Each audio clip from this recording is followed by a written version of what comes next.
Welcome to our culture to the world. Come with me and let's learn some more about different cultures around the world.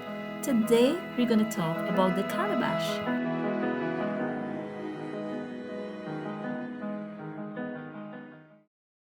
What do you know about the calabash? In the Caribbean, the dried gourd we know as the calabash came from the Crescentia cujeta tree or calabash tree.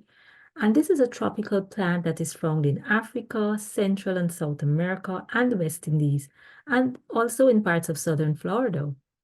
It's the national tree of St. Lucia. There is another kind of calabash plant, and that's called the Laganaria ciceraria. Let me see if I can say that again. Laganaria ciceraria, or the bottle gourd plant. And that's another kind of calabash, as I mentioned. And when this one is green, it can be eaten as a vegetable. And like the Crescentia cujeti, the dried hollow gourd can be used as utensils to make musical instruments, toys, and has a variety of different uses. Have you ever used a calabash? What are some uses that you know for the calabash? I remember when I was growing up, the calabash, sometimes, if you staying in the country or someplace where the flow of running water was not so reliable in the bathroom, in the shower, you had to have buckets of water and something to dip the water to throw on your skin to bathe. And I remember at my grandparents' house, yes, the calabash was what we used. Some people also use calabashes as utensils for food, like a dish to put your food in. And in the opening picture that I had, the opening image I have there, um, we were at a restaurant, and well, it was an outdoor restaurant, and the person had as their ice bucket, they had ice in the calabash. So the calabash continues to have a variety of different kinds of uses. The Laganaria caesarea, or the bottle gourd plant, that also grows in Africa. It grows also in Asia, Europe, and the Americas. So we can say that calabash, different kinds of calabash plants are grown in maybe all parts of the world, all regions of the world almost, right? And it holds cultural significance for cultures all around the world. What kinds of cultural uses do you know for the calabash? Share them in the comments. I'd love to hear about them. This image, we can see some of the uses, a few of the uses. We see some musical instruments. We see a beautifully decorated calabash at the bottom left.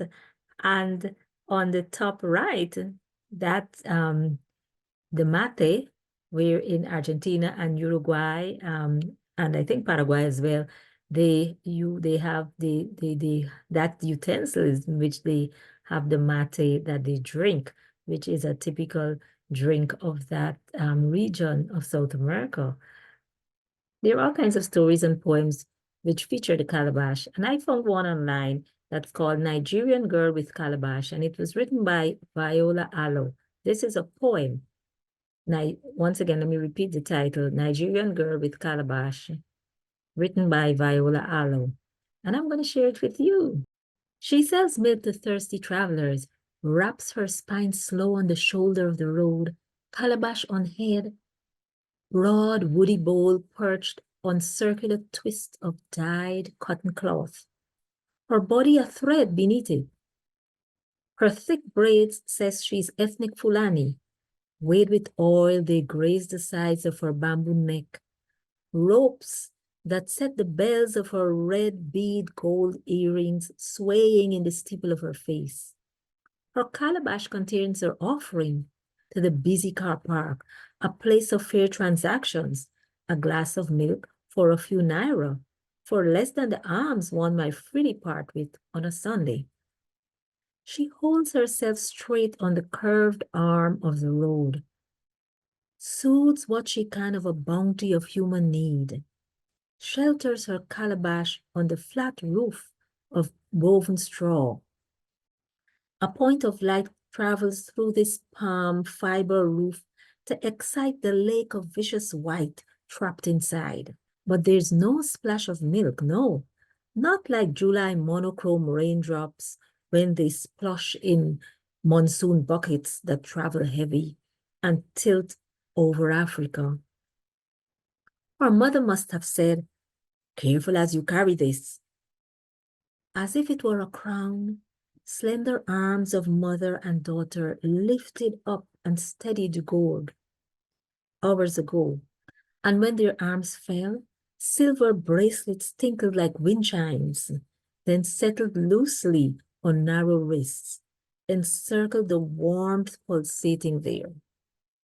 Now, against an unguarded symphony of cars, passengers, voices of men and machines that try but cannot blend, she lowers her calabash, brings herself to the ground to uncover it.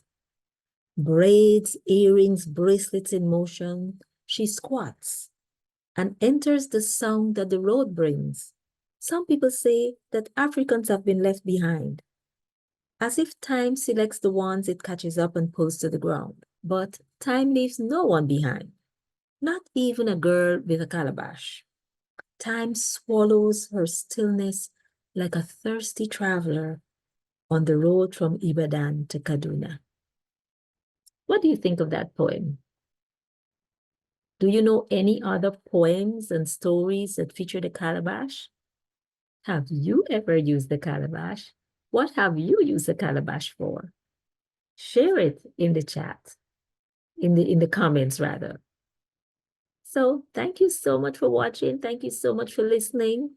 We're going to see you soon in our next episode of Our Culture to the World. And please, if you're not yet a subscriber, subscribe to this channel and share the videos with others. Thank you again. Bye now.